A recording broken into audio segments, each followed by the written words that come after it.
मौत को आसान बना रहे डेथ कोच कैसे काम करते हैं, कितनी होती है कमाई, जानिए सब कुछ। मौत का जिक्र भी अपने आप में परेशान करने वाला है। वहीं एक प्रोफेशन ऐसा है जो लोगों को इसके लिए तैयार करता है। ये डेथ कोच हैं, जिन्हें डाइंग गाइड या डेथ डूला भी कहा जाता है। कई ऐसे कोर्स हैं जो प्रोफेशनल डेथ कोच तैयार करते हैं। जितना सुनाई दे रहा है, ये काम उससे कहीं ज्यादा मुश्किल है, इसलिए इसमें कमाई भी काफी ज्यादा है। कैंसर या किसी जानलेवा बीमारी की आखिरी स्टेज में पहुंचा शख्स बात बात पर या तो घबराता है या नाराज रहने लगता है। वो कई बातों को लेकर डरा हुआ हो सकता है। शारीरिक दर्द भी असहनीय होता है। ऐसे में मेडिकल प्रोफेशनल चाहकर भी एक हद के बाद मदद नहीं कर पाते। तब रोल आता है डेथ कोच का। ये वो लोग हैं जो किसी को मौत के लिए तैयार करते हैं। ये मरते हुए आदमी को मानसिक और भावनात्मक तौर पर गुड बाय के लिए तैयार करते हैं। एक तरह से इनका काम जिंदगी से मौत के बीच के पुल को पार करने का हौसला देना है। कोच का एक काम मौत के बाद अंतिम संस्कार की तैयारी करना भी है। ये सब इस पर तय करता है कि फैमिली ने डेथ कोच को किस काम के लिए हायर किया। ये फैमिली को भी काउंसलिंग देते हैं। कई बार बहुत सारा पेपर वर्क भी इन्हें दे दिया जाता है ताकि फैमिली सिर्फ और सिर्फ दुख मनाने पर फोकस कर सके। इससे डिप्रेशन का खतरा कम होता है।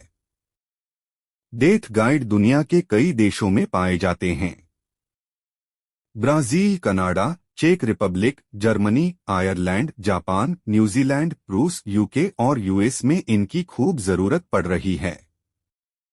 इनमें से ज्यादातर देश ऐसे हैं जहां छोटे परिवार हैं और देखभाल या मरते हुए तसल्ली देने के लिए भी कोई नहीं।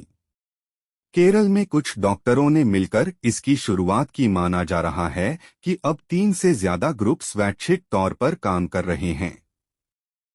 चूंकि ये प्रोफेशन नहीं और न ही हमारे यहाँ इस तरह के कंसेप्ट को पसंद किया जाता है, इसलिए ये ग्रुप्स अलग तरह से काम करते हैं।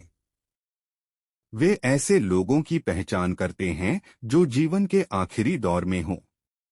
इसमें बुजुर्ग नहीं बल्कि गंभीर बीमारी से जूझ रहे लोग होते हैं। इसके बाद वे उन तक दर्द कम करने वाली दवाएं पहुंचाते हैं या फिर आध्यात्मिक गुरु के प्रवचन की लिंक देते हैं। मरने के दौरान क्रिएटिव काम भी हो सकते हैं, अगर मरीज की उसमें दिलचस्पी हो, जैसे ड्राइंग या म्यूजिक। कोच मरीज और आर्टिस्ट के बीच ब्रिज बनते हैं। कई देशों में सरकारी हेल्थ केयर सिस्टम ये प्रोवाइड करता है। जैसे ब्रिटेन में एनएचएस से संपर्क करने पर वे ऐसे प्रोफेशनल को भेजते या वीडियो कॉल पर बात कराते हैं। वैसे ज्यादातर देशों में ऑनलाइन ही इन्हें खोजा जा सकता है। बाकी सर्विसेज की तरह ये सुविधा भी मिलती है।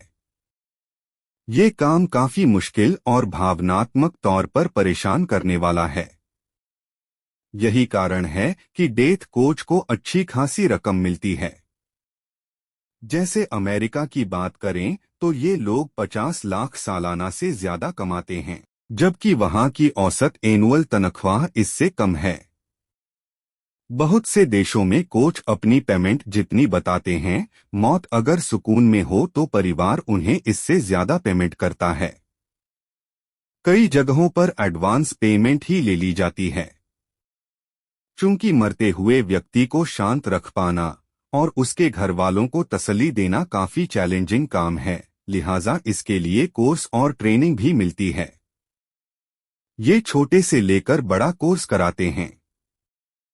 हर कोर्स में एक निश्चित काम को अंजाम देना सिखाया जाता है।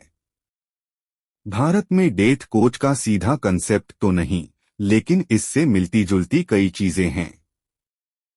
मसलन वाराणसी में एक इमारत है जहां अंतिम समय का इंतजार करते हुए लोग पहुंचते हैं। काशी मुक्ति भवन में बहुत नॉमिनल कीमत पर कमरा दिया जाता है। यहाँ सारा माहौल ऐसा होता है जो किसी को सुकून वाली मौत के लिए तैयार कर सके। बहुत बीमार और शारीरिक तकलीफ से जूझ रहे लोगों को आमतौर पर यहाँ नहीं रखा जाता, बल्कि वे ही रहते हैं जो उम्र की वजह से खाना पीना छोड़ चुके।